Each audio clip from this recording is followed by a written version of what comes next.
Հայաստանում այսօր խոսքի տեր կանգնելը քաղաքականության մեջ անօրինակ բան է։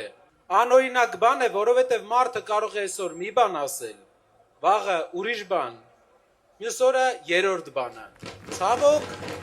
պատասխան հարցնող էլ չկա։ Պատասխան հարցնում է միայն Հայաստանի քաղաքացի։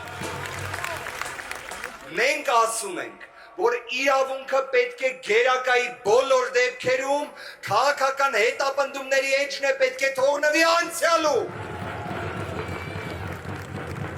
Մենք միանում ենք ուժեղ Հայաստանի, որտեղ ինքը հենց այդ արժեքներն է դավանում։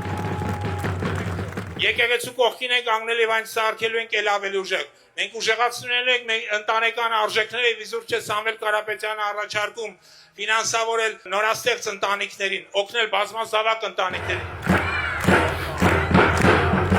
Մենք ստեղծելու ենք ազգային վերածննդի հիմնադրամ։ Նպատակն է մեր երկրում տիրող աղետալի դեմոգրաֆիական վիճակի կասեցումը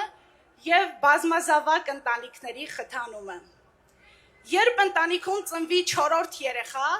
հիմնադրամն ընտանիքին միանվագ կտրամադրի 2 միլիոն դրամ։ Իսկ այն ընտանիքներին, որոնք կունենան 5-րդ երեխա, հիմնադրամը կտրամադրի ամենակարևորը՝ բնակարան, անվճար բնակարան։ Չէ, չկա, չստացվել չկա, պայքարել։